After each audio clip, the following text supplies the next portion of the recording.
مسلم حکمرانوں نے اپنے اپنے عہد حکمرانی میں مسجد نبوی صلی اللہ علیہ وآلہ وسلم اور اس کے تاریخی مقامات کی تعمیر، توسیع اور تزئین و آرائش میں حسب توفیق حصہ لیا ہے، لیکن بہت کم لوگ ہی جانتے ہیں کہ مسجد نبوی صلی اللہ علیہ وآلہ وسلم کے داخلی دروازوں کی تعداد 100 سے زائد ہے، اور داخلی دروازوں پر نصب کوئی بھی گیٹ سعودی عرب میں تیار نہیں کیا گیا۔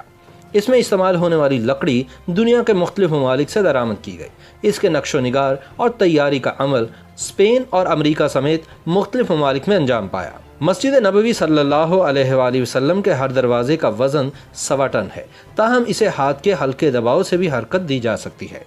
تاریخ پر نظر دوڑائی جائے تو یہ بات سامنے آتی ہے کہ اسلام کے ابتدائی دور میں مسجد نبوی کے 3 دروازے تھے۔ اس کا ایک دروازہ جنوبی سمت میں تھا، جہاں بیت المقدس کی طرف رخ کر کے نماز ادا کی جاتی تھی۔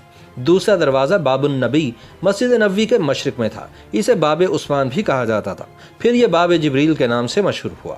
جبکہ تیسرا دروازہ باب عاتقہ مسجد نبوی کے مغرب میں تھا، اسے باب عاتقہ اس وجہ سے کہا جانے لگا کیونکہ یہ حضرت عاتقہ بن عبداللہ بن یزید بن معاویہ کے گھر کے قریب واقع تھا۔ ان دنوں یہ دروازہ باب رحمہ کے نام سے مشہور ہے۔ مسجد نبوی کے بڑے دروازے صرف 10 ہیں۔ خلیفہ دوم عمر بن خطاب رضی اللہ تعالی عنہ کے زمانے میں مسجد نبوی میں 3 دروازوں کا اضافہ کیا گیا۔ خلیفہ سوم حضرت عثمان بن عفان رضی اللہ تعالی عنہ نے دروازوں کی تعداد میں کوئی اضافہ نہیں کیا۔ البتہ عباسی خلیفہ المہدی کے دور میں مسجد نبوی کے دروازوں کی تعداد 24 ہو گئی۔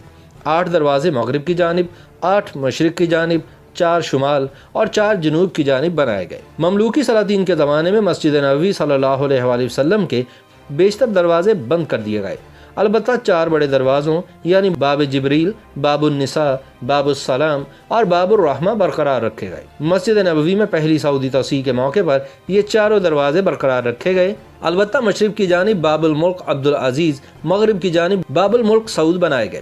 علاوہ ازیں مسجد نبوی کے شمال میں باب عثمان، باب عمر، مغرب کی جانب باب صدیق کا اضافہ کیا گیا۔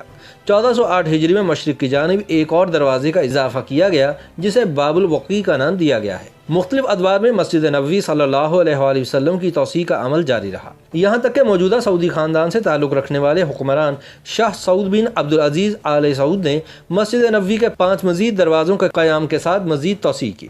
ان کے دور میں مسجد کے 10 مزید دروازے بنائے گئے، ان میں 3 داخلی دروازے شامل ہیں، انہیں باب الملک، باب عمر بن خطاب، باب عثمان بن عفان، باب عبدالعزیز، باب المجیدی کے ناموں سے یاد کیا جاتا ہے۔ بعد ازاں خادم الحرمین شریفین شاہ فہد بن عبدالعزیز نے مسجد نبوی کی شمالی، مشرقی اور مغربی سمت میں توسیع کروائی اور مزید کئی دروازے بھی شامل کیے۔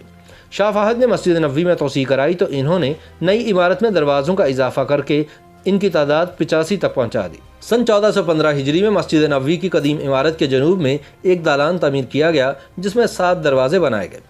سعودی عرب آنے والے زائرین مدینہ منورہ جاتے ہیں تو مسجد نبوی کے دروازوں کے دلکش ڈیزائن سے متاثر ہوئے بغیر نہیں رہ پاتے۔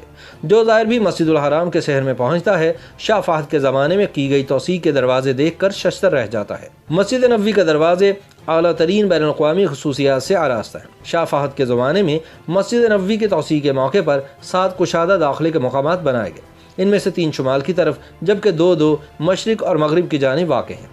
ہر داخلہ گاہ کے 7 دروازے ہیں، ان میں 2 فاصلے پر بنائے گئے ہیں جبکہ ان کے درمیان 5 دروازے رکھے گئے ہیں۔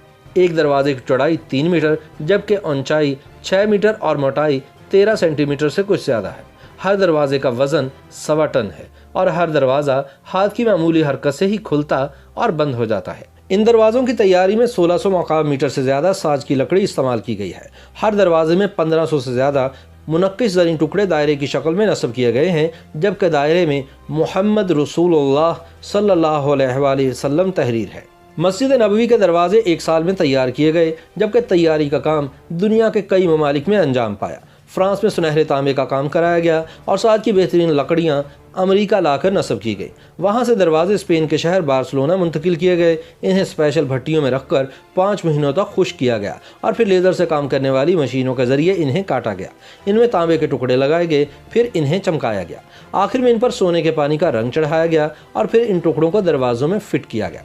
مسجد نبوی صلی اللہ علیہ وآلہ وسلم کے دروازوں میں دنیا کے مختلف ممالک سے درآمد کردہ اعلیٰ درجے کی لکڑی استعمال کی گئی۔ مسجد کی انتظامیہ ان دروازوں کی دیکھ بھال اور اصلاح و مرمت کا باقاعدہ نظام الاوقات مقرر کیے ہوئے ہے۔ ان کی صفائی اور انہیں چمکانے کا کام انتہائی مہارت سے سر انجام دیا جاتا ہے۔